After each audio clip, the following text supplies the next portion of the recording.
Pemirsa, masalah yang kesannya sepele seperti bau mulut ini bukan saja bisa menurunkan rasa percaya diri, namun bisa jadi pertanda adanya masalah pada kesehatan tubuh. Nah, agar Anda tak keliru, kita cari tahu yuk apa itu bau mulut atau halitosis. Bau mulut adalah salah satu gejala yang sering dikeluhkan oleh pasien. Penyebab dari bau mulut tersebut bisa dari gigi, bisa dari THT, bisa dari saluran pencernaan, bisa dari paru-paru, dan mungkin juga setelah diperiksa dari organ-organ tadi ternyata faktor psikis sebagai penyebabnya. Nah pemirsa, bau mulut memang seringkali dikaitkan dengan adanya masalah kesehatan gusi, kebersihan gigi dan mulut. Ini benar karena terbukti 80% kasus bau mulut diakibatkan karena masalah pada kesehatan gigi dan mulut, seperti gigi berlubang atau gusi. Saat Anda kurang memperhatikan kebersihan gigi dan mulut, sudah pasti kotoran yang menumpuk pada sela gigi atau bagian gigi berlubang akan mengalami pembusukan, sehingga memicu munculnya bakteri yang menyebabkan mulut mengeluarkan bau tak sedap. Lalu apa saja ya fakta dan mitos seputar bau mulut yang banyak diyakini masyarakat? Pemirsa, you are what you eat. Bau mulut bisa juga disebabkan oleh sesuatu yang masuk dalam perut Anda. Mengkonsumsi makanan yang memiliki aroma tajam tak jarang bisa meninggalkan bekas di mulut seperti merokok ataupun makan durian misalnya. Namun bagaimana dengan bawang putih ya? Karena bukan saja bisa menyebabkan bau badan, ternyata konsumsi bawang putih katanya juga bisa menyebabkan bau mulut. Nah, itu fakta atau mitos ya? Fakta. Jadi memang harus diperhatikan. Kadang-kadang makanan tertentu ya, seperti tadi nih misalnya bawang putih, kemudian juga misalnya pete, jengkol, atau kadang makanan-makanan lain yang pada saat kita konsumsi, kita lupa misalnya berkumur-kumur dengan air putih, itu bisa menimbulkan bau yang tidak sedap kepada sekeliling kita. Saat perut terasa lapar atau bangun tidur, kadar saliva atau air liur mengalami penurunan. Hal tersebut juga bisa menjadi penyebab munculnya bau mulut tak sedap.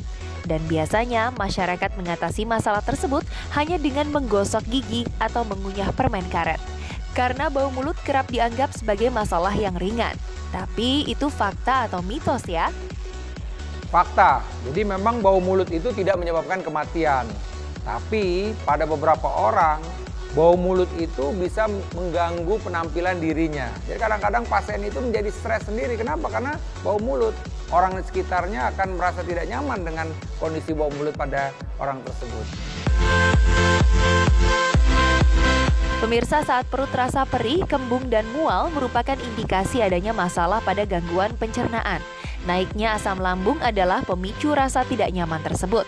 Saat asam lambung naik, tak jarang dikaitkan dengan munculnya bau tidak sedap pada mulut. Namun, fakta atau mitos ya pemirsa, kalau asam lambung kronis sebabkan bau mulut?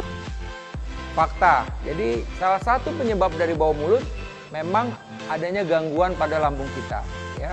Apabila misalnya pada pasien-pasien yang adanya gangguan pengosongan lambung sehingga makanan tertahan cukup lama dan pada saat dia keluar udara dari lambungnya dalam bentuk sendawa, itu menimbulkan rasa yang tidak sedap di sekitar orang tersebut.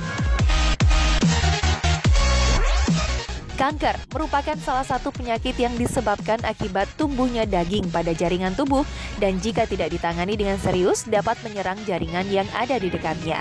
Namun fakta atau mitos ya, kalau bau mulut indikasi adanya kanker? Fakta. Jadi pada orang-orang yang memang sudah timbul kanker, baik itu di lidah misalnya, kemudian di daerah nasofaring misalnya sekitar tenggorokan ya, kemudian juga mungkin di kerongkongan bahkan di lambung, itu kalau dia bernapas atau dia berbicara bisa menimbulkan rasa tidak sedap. Jadi memang kalau kita mengalami gangguan bau mulut, memang mesti dipastikan dulu apa sih sebenarnya yang terjadi, kenapa orang tersebut mengalami bau mulut yang tidak sedap tersebut.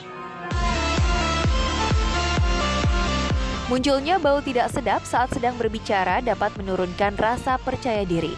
Oleh karenanya, untuk menghilangkan bau tidak sedap tersebut, masyarakat banyak yang menggunakan obat. Fakta atau mitos ya, kalau obat kumur dapat menghilangkan bau mulut? Fakta. Ya, jadi pada orang-orang tertentu ya berusaha untuk mengatasi bau mulut dengan cara berkumur. Tapi sekali lagi tadi dengan obat kumur tertentu misalnya. Tapi sekali lagi kalau itu memang penyebabnya itu di sekitar rongga mulut. Kalau itu penyebabnya karena di lambung, biasanya dengan cara berkumur itu tidak bisa mengatasi permasalahan tersebut. Jadi ini juga bisa jadi artinya buat pasien tersebut atau buat orang tersebut bisa berpikir kalau setelah dia coba dengan obat kumur tidak berhasil, lah dia mesti berpikir jangan-jangan mungkin ada organ lain sebagai penyebab dari bau mulut tersebut.